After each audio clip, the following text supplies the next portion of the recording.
Kaleshwaram commission రిపోర్టులో కీలక అంశాలను justice PC Ghosh ప్రస్తావించారు. కాళేశ్వరం ప్రాజెక్టుపై ప్రభుత్వానికి 10 పేజీల్లో నివేదిక అందింది. ప్రాజెక్టు నిర్మాణంలో ఏ స్థాయిలో ఎలాంటి లోపాలు జరిగాయో తెలుపుతూ నివేదిక అందింది. కాళేశ్వరం డిజైన్ పై స్టడీ చేయలేదని కమిషన్ నివేదిక తేల్చింది. ప్రాజెక్టులో విధాన ఆర్థికపరమైన అవకతవకలు జరిగాయని, ప్రభుత్వ నిధులు దుర్వినియోగమైనట్లు కాళేశ్వరం కమిషన్ తేల్చింది.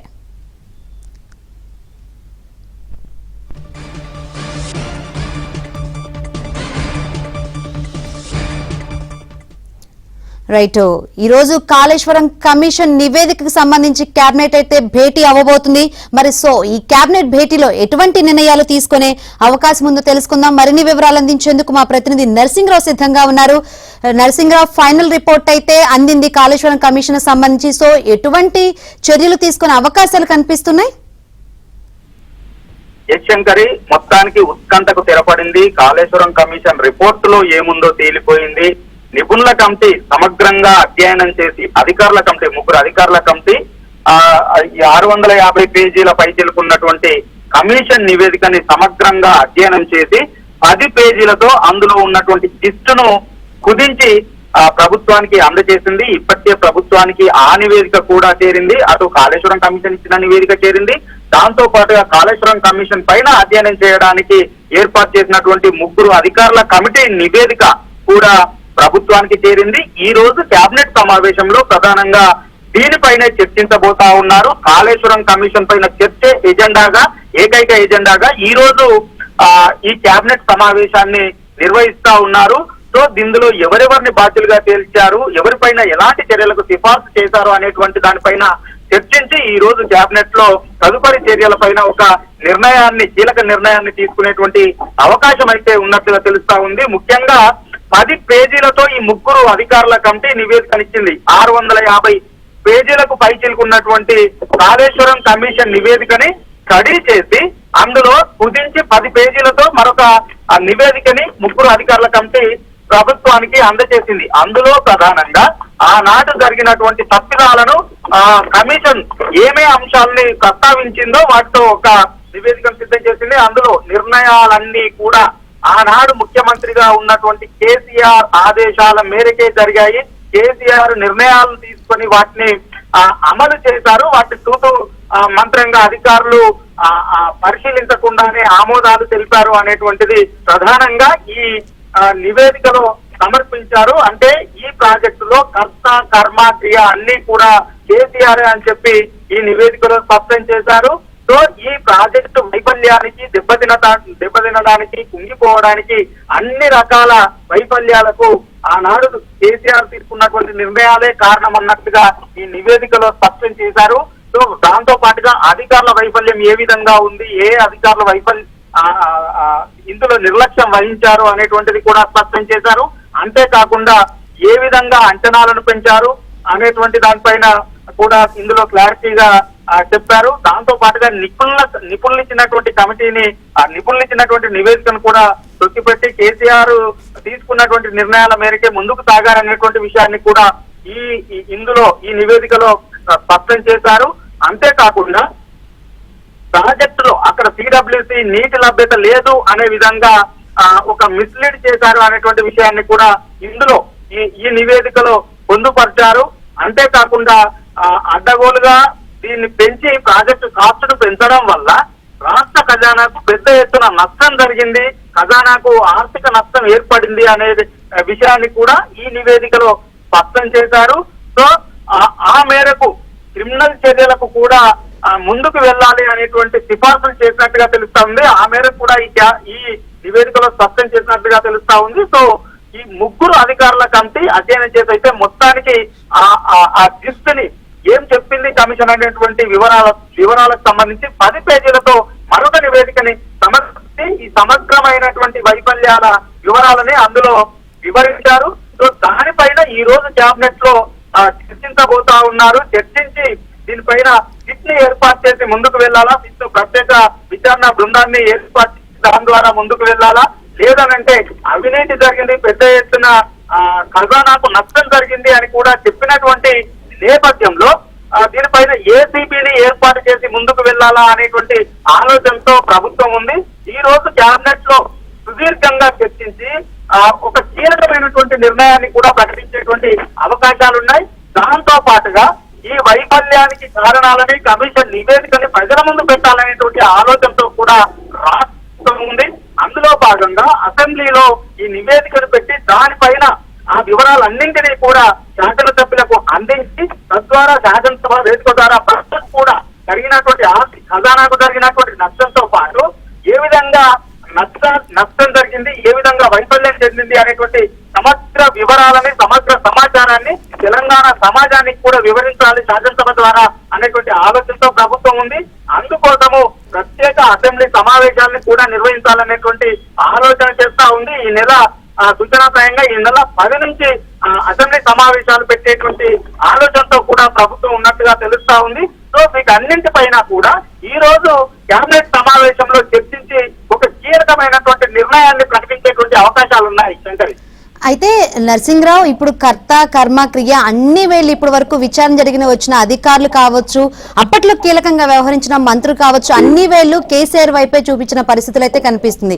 ఇప్పుడు ఫైనల్ గా తుది రిపోర్ట్ అయితే ప్రభుత్వం చేతిలోకి వచ్చింది. ఇప్పుడు ప్రతి స్టెప్ కీలకమని చెప్పాలి.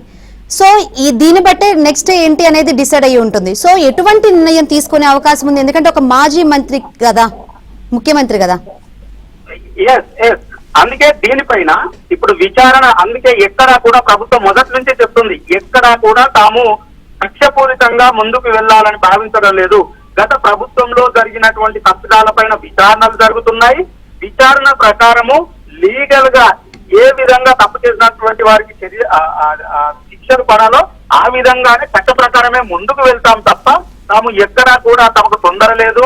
తమ దృష్టి అంతా కూడా ప్రజలకు మెరుగైనటువంటి పరిపాలన అందించడమే లక్ష్యము. గత పాలకుల పైన కక్షపూరితంగా వ్యవహరించడం అనేటువంటిది తమ ఉద్దేశం కాదు.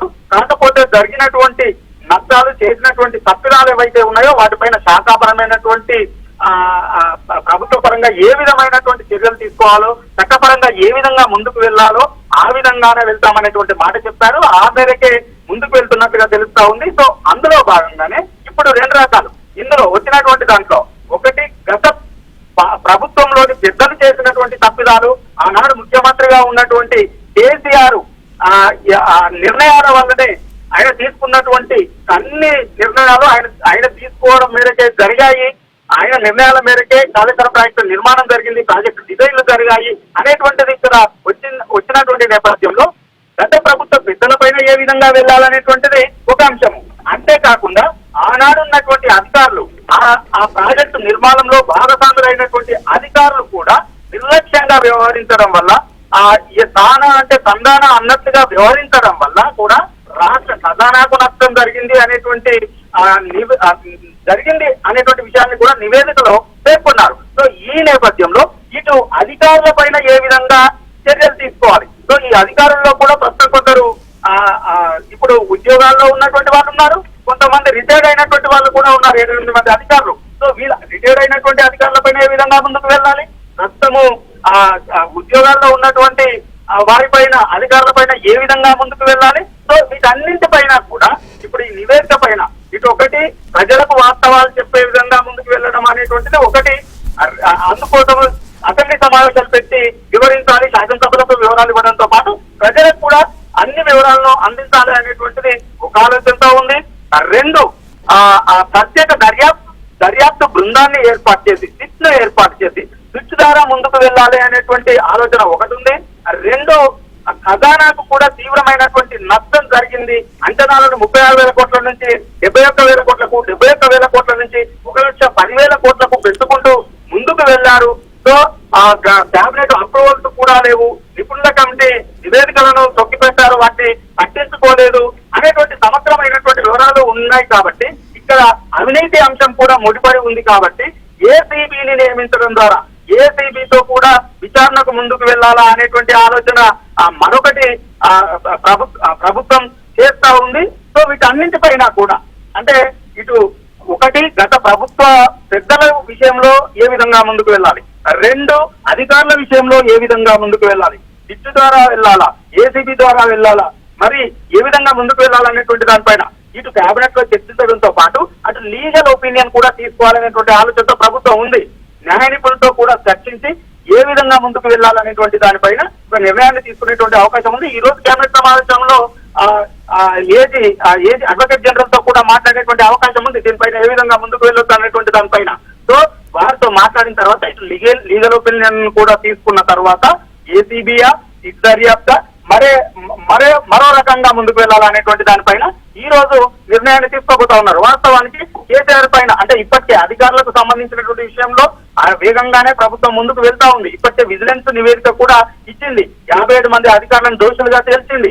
అందులో 17 మంది పైన క్రిమినల్ చర్యలకు సిఫార్సులు చేసింది. అంతేకాకుండా 17 మంది 33 మంది అధికారుల మీద శాఖాపరమైనటువంటి చర్యలు తీసుకోవాలని కూడా సిఫార్సులు చేసింది. ఆ మేరకు ఇప్పటికే ఏసీబీ రైట్స్ కూడా చేస్తా ఉంది. కొంతమంది అధికారులని అరెస్టులు కూడా చేసింది. సో ఒకటి అధికారుల విషయంలో అలా ఉంటే పాలకుల విషయంలో, గత పాలకుల విషయంలో, కేసీఆర్ విషయంలో కావచ్చు, హరీష్ రావు విషయంలో కావచ్చు, ఈటెల రాజు విషయంలో కావచ్చు, ఇప్పుడు కాళేశ్వరం కమిషన్ వాళ్ళ తప్పిదాలను కూడా ఎత్తి చూపినటువంటి నేపథ్యంలో వారి విషయంలో ఏ విధంగా వెళ్ళాలి అనేటువంటి దానిపైన న్యాయ నిపుణులతో చర్చించి ముందుకు వెళ్లేటువంటి అవకాశం ఉన్నట్టుగా తెలుస్తా ఉంది శంకర్. సో మొత్తానికి ఈ రోజు కేబినెట్ సమావేశం అయితే ఆటగానే మారింది.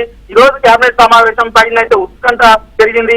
ఈ రోజు కేబినెట్ సమావేశం పైన ఆసక్తి తెలంగాణ వ్యాప్తంగా పెరుగుతా ఉంది. అసలు ఏం చర్యలు తీసుకోబోతా ఉన్నారు, ప్రభుత్వం నెక్స్ట్ స్టెప్ ఏ విధంగా ఉండబోతా ఉంది, కేసీఆర్ అటు కాళేశ్వరం కమిషన్ పూర్తిగా కేసీఆర్ బాధ్యులుగా చేసి చూపినటువంటి నేపథ్యంలో ప్రభుత్వం ఎలాంటి నిర్ణయం తీసుకుంటుంది అనేటువంటిది ఇప్పుడు ఉత్కంఠగా మారింది. సో మొత్తానికి ఈ రోజు కేబినెట్ సమావేశంలో దీనిపైన ఒక కీలక నిర్ణయాన్ని ప్రకటించేటువంటి అవకాశం ఉంది ప్రభుత్వం.